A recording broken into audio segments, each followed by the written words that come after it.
Assalamualaikum warahmatullahi wabarakatuh. Halo adik-adik, bertemu lagi bersama kami pada pelajaran Akidah Akal. Di pertemuan sebelumnya, kita sudah mempelajari tentang adab-adab ketika masuk kamar mandi, keluar kamar mandi, akhlak terhadap tetangga, terhadap teman, dan lain sebagainya. Nah, di pertemuan kali ini, kita akan meneladani akhlak dari para nabi dan juga sahabat nabi. Mari kita simak penjelasannya. Oke adik-adik, yang pertama kita akan meneladani akhlak dari Nabi Muhammad SAW. Seperti yang sudah kita ketahui bahwa Nabi Muhammad lahir pada tanggal 12 Rabiul Awal tahun Gajah. Saat berada dalam kandungan, Nabi Muhammad sudah ditinggal wafat oleh ayahnya yang bernama Abdullah. Ketika kecil, beliau juga sudah ditinggalkan oleh ibunya yang bernama Siti Aminah, sehingga beliau diasuh oleh kakeknya yang bernama Abdul Muthalib. Nah, setelah itu beliau diasuh oleh pamannya yang bernama Abu Thalib. Ketika itu Nabi Muhammad pergi ke negeri Syam.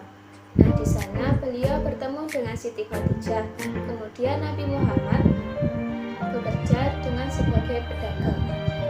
Dalam bekerja, Nabi Muhammad tidak pernah berbohong dalam menjajalkan dagangannya. Apabila ada kerusakan, dia akan tetap jujur dan mengurangi harganya. Hingga Nabi Muhammad menikah dengan Siti Khadijah. Kemudian Nabi Muhammad menerima wahyu yang pertama, yaitu Quran Surat Al-Alaq ayat 1-5 ketika berusia 40 tahun. Ketika sudah menerima wahyu tersebut, Nabi Muhammad mulai melakukan dakwah secara sembunyi-sembunyi. Dan orang-orang yang masuk Islam pertama kali waktu itu dinamakan As-Sabiqunal Awwalun. Ketika berdakwah, Nabi Muhammad banyak menerima cobaan, terutama dari orang-orang yang tidak menyukai dakwah Nabi. Ketika berada di Taif, Nabi Muhammad pernah dilempari oleh kotoran dan juga batu dari orang-orang yang tidak menyukainya. Namun Nabi Muhammad tidak pernah membalasnya. Dia tetap sabar dan mendoakan untuk kebaikannya. Nabi Muhammad juga mendapatkan cobaan yang sangat sedih, yakni ditinggalkan oleh dua orang yang sangat dicintainya. Istrinya Khadijah meninggal dunia, kemudian juga pamannya Abu Thalib meninggal dunia. Sehingga Nabi Muhammad pada waktu itu sangat sedih. Hingga suatu ketika malaikat Jibril mengajak Nabi Muhammad menonton peristiwa Isra Mi'raj. Nah, setelah pulang Isra Mi'raj pun, Nabi Muhammad ini masih ada orang-orang yang tidak percaya dengan peristiwa tersebut. Tapi ada satu orang, ini sahabat Nabi yang bernama Abu Bakar As-Siddiq, membenarkan peristiwa tersebut.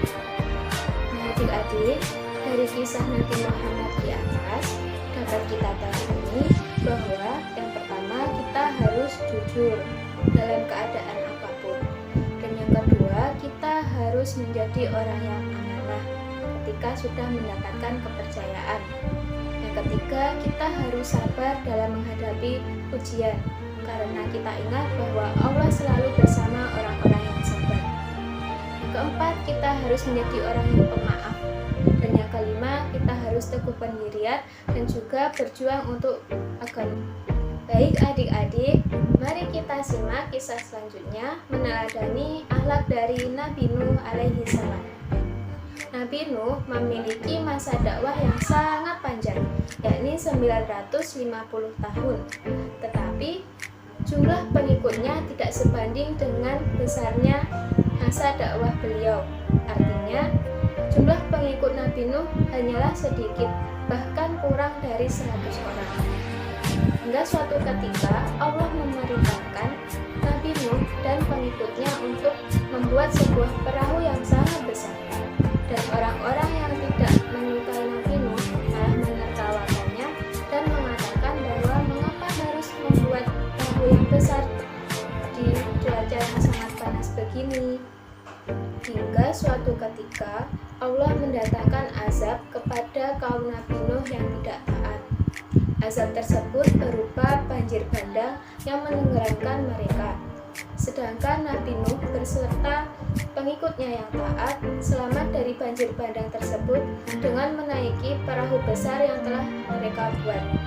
Tetapi sayangnya, anaknya yang bernama Kanan dan juga istrinya tidak bisa diselamatkan karena mereka tidak taat kepada perintah Allah dan juga tidak mengikuti ajaran Nabi Nuh. Dari kisah Nabi Nuh tersebut dapat kita teladani bahwa yang pertama, kita harus selalu sabar dalam menghadapi cobaan.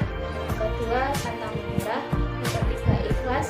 Dan yang keempat adalah selalu taat kepada perintah Allah Subhanahu wa Ta'ala. Baik adik-adik, selanjutnya adalah kisah teladan dari Nabi Musa alaihi salam. Nabi Musa ini hidup pada masa Raja Fir'aun, yang mana Raja Fir'aun ini adalah raja yang sangat kejam, zalim, dan memiliki aturan apabila ada bayi laki-laki yang lahir maka harus dibunuh.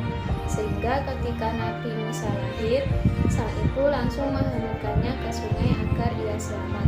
Tetapi Raja Fir'aun tersebut tidak mengetahui bahwa istrinya telah menemukan Nabi Musa. Ketika sudah beranjak dewasa, Nabi Musa diberi mukjizat oleh Allah berupa tongkat yang dapat membelah Laut Merah. Nah, ketika itu Raja Fir'aun melewati Laut Merah tersebut, dan saat itu pula tongkat itu dilemparkan sehingga Laut Merah berbelah dan Raja Fir'aun beserta pasukannya tenggelam. Dari kisah Nabi Musa tersebut dapat kita teladani bahwa kita harus gigih berjuang memperjuangkan keadilan. Dan yang kedua, kita harus menjadi orang yang pemberani. Dan yang paling terakhir adalah kita harus selalu taat kepada Allah Subhanahu wa Ta'ala. Meneladani akhlak dari Nabi Ismail alaihissalam. Nabi Ismail merupakan putra dari Nabi Ibrahim beserta Siti Hajar. Suatu ketika Nabi Ismail kecil ini kehausan dan ibunya yang bernama Siti Hajar ini kebingungan bagaimana ia bisa mendapatkan minum untuk anaknya, sehingga Siti Hajar berlari-lari dari Bukit Sofa menuju Bukit Marwah selama 7 kali berturut-turut. Dan ketika itu muncullah mata air yang sangat deras sehingga dapat digunakan untuk minum anaknya. Dan air tersebut dinamakan air Zam-Zam. Nah, bentuk dari kepatuhan Nabi Ismail yang lain adalah ketika Nabi Ibrahim mendapatkan mimpi untuk menyembelih putranya tersebut. Nah, ketika itu beliau menyampaikan mimpinya kepada Nabi Ismail, dan tanggapan Nabi Ismail adalah beliau akan menuruti walaupun itu harus membahayakan dirinya, karena itu adalah perintah dari Allah Subhanahu wa Ta'ala. Sehingga Nabi Ibrahim melaksanakan perintah menyembelih Nabi Ismail, dan ketika akan disembelih, tubuh Nabi Ismail tersebut digantikan dengan seekor domba. Itulah bentuk ketaatan Nabi Ismail terhadap Allah dan juga kepatuhan pada orang tuanya. Dari kisah Nabi Ismail tersebut dapat kita teladani bahwa kita harus selalu patuh kepada perintah Allah maupun perintah kedua orang tua. Dan yang kedua, selalu sabar menghadapi cobaan. Dan yang ketiga adalah bertakwa kepada Allah Subhanahu wa Ta'ala. Selanjutnya meneladani kisah Bilal bin Rabah. Bilal bin Rabah adalah seorang budak. Namun ia selalu mendapatkan perlakuan tidak baik dari majikannya. Pernah suatu ketika Umayyah mencambuk punggung Bilal bin Rabah dan memaksa Bilal bin Rabah untuk menyembah berhala. Akan tetapi Bilal bin Rabah tidak pernah mengiyakan permintaan tersebut. Bahkan ia tetap menyembah Allah Subhanahu wa Ta'ala dikala ia disiksa habis-habisan. Keistimewaan dari Bilal bin Rabah adalah ia memiliki suara yang sangat merdu, sehingga ia mendapatkan gelar Muadzin ar-Rasul. Bilal dimerdekakan oleh Abu Bakar As-Siddiq dengan biaya yang berlipat kali lebih banyak dari seharusnya. Semasa hidupnya, Bilal tetap menjadi muadzin. Karena itu, Bilal mendapatkan gelar Muadzin ar-Rasul. Dari kisah Bilal bin Rabah dapat kita teladani bahwa yang pertama, selalu setia terhadap agama Islam. Yang kedua, selalu setia terhadap Rasulullah. Dan yang ketiga adalah selalu taat kepada Allah dalam kondisi apapun. Selanjutnya, teguh pendirian, dermawan, dan tawakal melalui kisah Nabi Ibrahim alaihi salam. Nabi Ibrahim adalah bapak para nabi dan imam orang-orang yang hanif atau lurus. Selain seorang yang taat kepada Allah, Nabi Ibrahim adalah seorang yang menghimpun kebaikan dan mengajarkan kebaikan. Allah melimpahkan taufik dan restu kepadanya untuk berdakwah di jalan Allah ke jalan yang lurus. Dan Allah menjadikan sebagai sosok yang dicintai oleh seluruh makhluk. Dari dirinya terpancar banyak akhlak mulia dan karakter positif yang menjadi teladan bagi manusia. Nabi Ibrahim mengharapkan agar Allah memberinya keturunan, karena sudah lama dia menikah, namun belum memiliki keturunan. Kemudian ia mengetahui bahwa istrinya Sarah itu mandul. Dengan persetujuan anjuran istrinya, beliau menikah lagi dengan Hajar karena mengharapkan keturunan. Dalam usia 86 tahun, barulah permohonannya terkabul. Hajar melahirkan anak laki-laki yang beliau beri nama Ismail. Setelah mengembara berpuluh tahun meninggalkan kampung halaman, barulah setelah tua diberi kegembiraan oleh Allah. Ibrah yang dapat kita ambil yaitu sabar. Nabi Ibrahim senantiasa sabar menanti kehadiran seorang anak dan terus memohon kepada Allah agar dikaruniai keturunan yang solih hingga Allah kabulkan doanya. Suatu waktu, Ismail dan ayahnya berjalan bersama-sama. Di tengah jalan, Ibrahim berkata, "Wahai anakku, sesungguhnya aku bermimpi bahwa aku menyembelihmu. Maka pikirkanlah bagaimana pendapatmu." Dengan kata-kata yang halus mendalam, si ayah berkata kepada si anak, yaitu ayah yang telah tua, berusia lebih dari 90 tahun. Dan anak yang dihadapi adalah anak yang berpuluh tahun lamanya ditunggu-tunggu dan sangat diharapkan. Disuruhnya anaknya memikirkan mimpinya itu, dan kemudian diharapnya anak menyatakan pendapat. Tidak lama Ismail merenungkan lalu ia mengeluarkan pendapat. Ismail menjawab, "Wahai ayahku, lakukanlah apa yang diperintahkan Allah kepadamu. Insya Allah engkau akan mendapatku termasuk orang yang sabar." Betapa mengharukan jawaban si anak. Benar-benar terkabul doa ayahnya, memohon diberi keturunan yang terhitung orang yang soleh. Benar-benar tepat apa yang dikatakan Tuhan tentang dirinya, yaitu seorang anak yang penyabar. Dia percaya bahwa mimpi ayahnya adalah wahyu dari Allah, bukan mimpi sembarang mimpi. Sebab itu dianjurkannya ayahnya melaksanakan apa yang diperintahkan Allah. Ibrah yang dapat diambil yaitu taat pada perintah Allah. Nabi Ibrahim yang telah lama menanti kehadiran seorang anak dalam pernikahannya. Kemudian saat beliau dikarunia putra, Allah menyuruhnya untuk menyembelih putranya lewat mimpi. Meski demikian, hal itu dilaksanakan juga dengan tidak ada keraguan sedikit pun. Sikap sabar ditunjukkan olehnya, dan seorang anak patuh terhadap perintah orang tua. Dalam ayat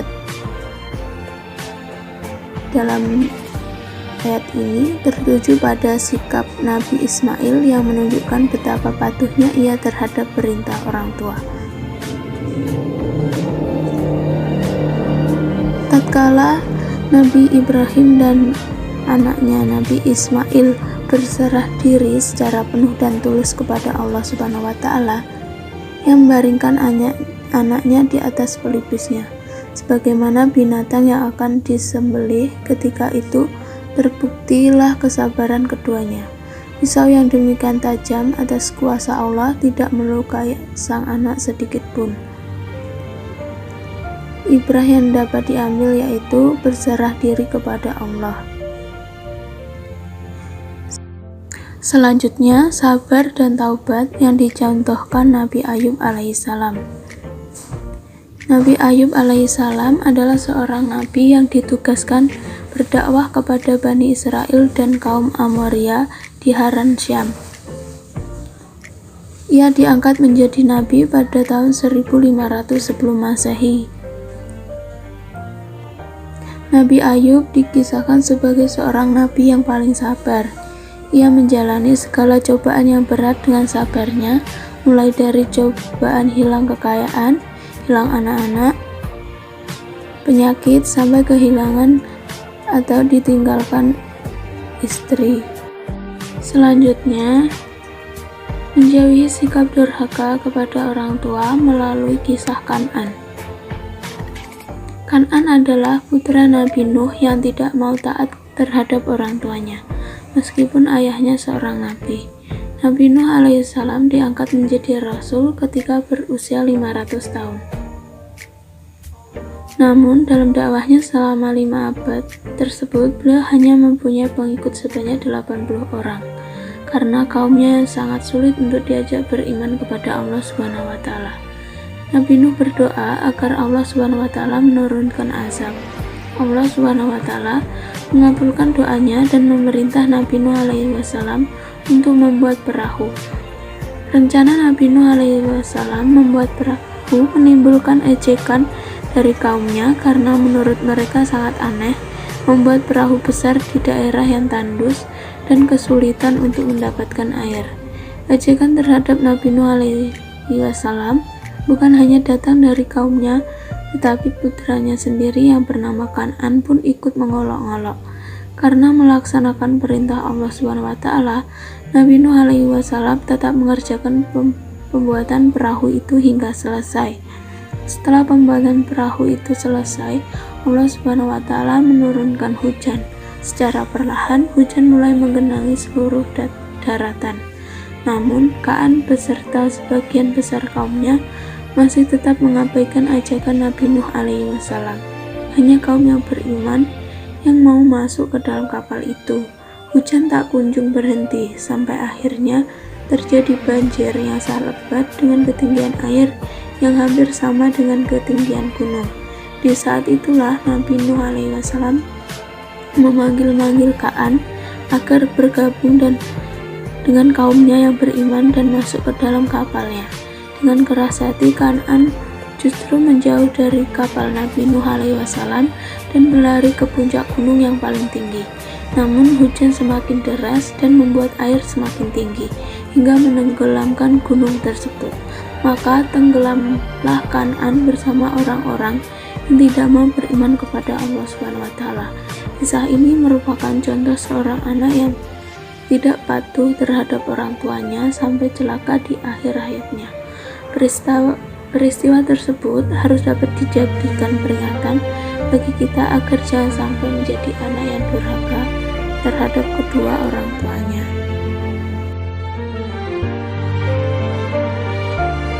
Kita akan membahas kisah dari seorang Sa'labah bin Khatib yang zakatnya ditolak Allah, Rasulullah, dan sahabat Nabi.